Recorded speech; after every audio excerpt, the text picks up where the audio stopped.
मज्जन फल पैक तत्काला, काके होए पे के बकाऊं मराला।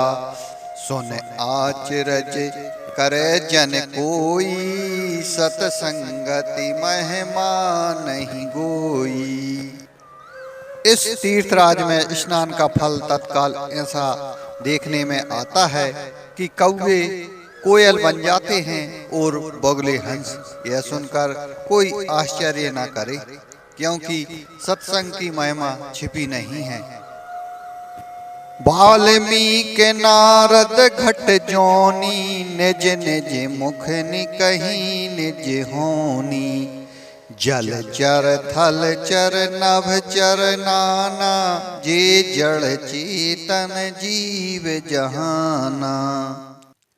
वाल्मीकि जी, नारद जी और अगस्त्य जी ने अपने अपने मुखों से अपनी होनी जीवन का वृतांत कही है। जल में रहने वाले, जमीन पर चलने वाले और आकाश में विचरने वाले नाना प्रकार के जड़ चेतन जितने जीव इस जगत में हैं, मति की रति गति भूति भलाई। जब जेहि जतन जहाँ जेहि पाई, सो जानब सतसंग प्रभाऊ। लोकहु वेद न आन उपाऊ। उनमें से जिसने जिस समय जहाँ कहीं भी जिस किसी यत्न से बुद्धि कीर्ति सदगति विभूति ऐश्वर्य भलाई पाई है, सो सब सत्संग का ही प्रभाव समझना चाहिए। वेदों और लोक में इनकी प्राप्ति का दूसरा कोई उपाय नहीं है। बिनु सत्संग विवेक न होई, राम कृपा बिनु सुलभ न सोई।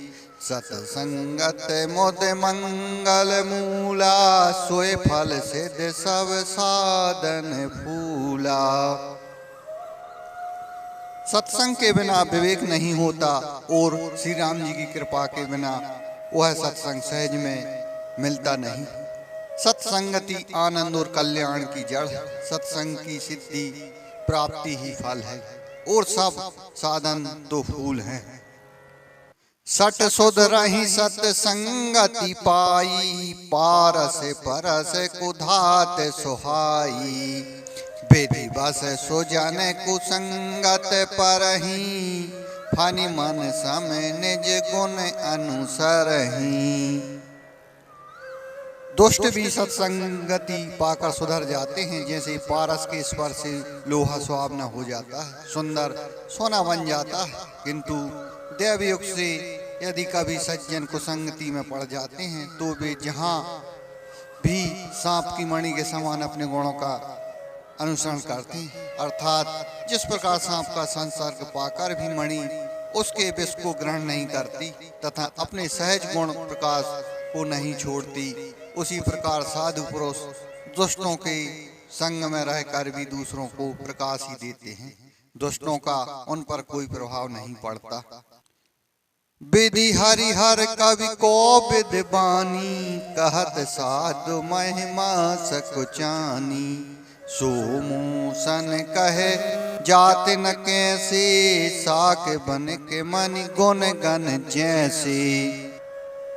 ब्रह्मा विष्णु शिव कवि और पंडितों की वाणी भी संत महिमा का वर्णन करने में सक जाती है।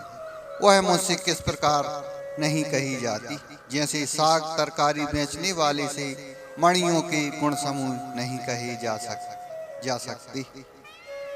बंदाओ संत समान चित, हित अनहित नहीं कोई। अंजलि गत शुभ सुमन जिमें सम सुगंध कर दोई।